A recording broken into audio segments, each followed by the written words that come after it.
প্রিয় বন্ধুরা, ভালো করে শোনো, জানো, বোঝো। আমাদের দেশে 80%ই প্রকৃত গরিব লোক বসবাস করে, কিন্তু তাদের দুবেলা দুমুঠো অন্ন সংস্থানই দুরূহ ব্যাপার হয়ে উঠেছে তাদের কাছে।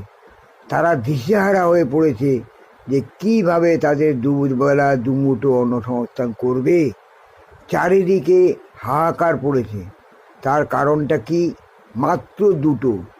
একটা হচ্ছে অন্ন সংস্থানের কোনো সঠিক পথ নেই। দু নম্বর হচ্ছে প্রকৃত শিক্ষার অভাব। প্রকৃত শিক্ষার অভাবে তারা অন্ন সংস্থান থেকে বিরত থাকছে। এই দুই রকম অভাব আমাদের দেশে সৃষ্টি করা হয়েছে, যাতে গরিবরা গরিব থাকে এবং বড়লোকরা যাতে বড়লোকই থাকে, যাতে বড়লোকরা গরিবদের ওপর হুইপ চালাতে পারে এবং তাদের ওপর শাসন জারি করতে পারে। সেই জন্যই গরিব সৃষ্টি করা হয়েছে।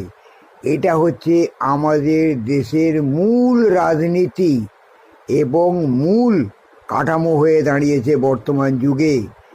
কিন্তু আমরা একটু কেউ চিন্তা করি না।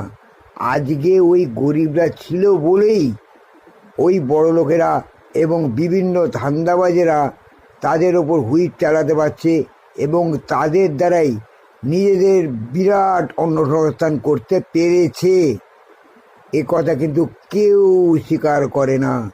কারণ দেখবে, প্রত্যেকটা বড়লোক, প্রত্যেকটা ধান্দাবাজ এবং প্রত্যেকটা দু নম্বরই কাজ করা লোক গরিব লোকেদেরই ঠকিয়ে, গরিব লোকেদেরই প্রতারণা করিয়ে, গরিব লোকেদেরই লোভ দেখিয়ে বিভিন্ন রকমের অনুসন্ধানের ভুল পথ দেখিয়ে তাদেরকে বিব্রত করেছে, তাদেরকে আরও কঠিন থেকে কঠিনতর সমস্যায় ফেলে রেখে দিয়েছে। এই কারণেই যদি অভাব না থাকে, তাহলে দেশের নেতাকে চিনবে কে? তাদের পায়ে তেল মাখাবে কে? তাদের সঙ্গে ঘুরবে কে? তাদের সমস্ত রকম সুযোগ সুবিধা কে এনে দেবে? এই গরিবরাই এনে দেবে। কারণ বড় লোকরা প্রত্যেকেই নিজেদের ধান্দায় ব্যস্ত। তারা একটা বড়লোক আর এক বড়লোককে দেখে না। তারা কোনোদিনই চায় না যে গরিবরা আমাদের মতো বড়লোক হয়ে আমাদের মতো রাজত্ব করুক।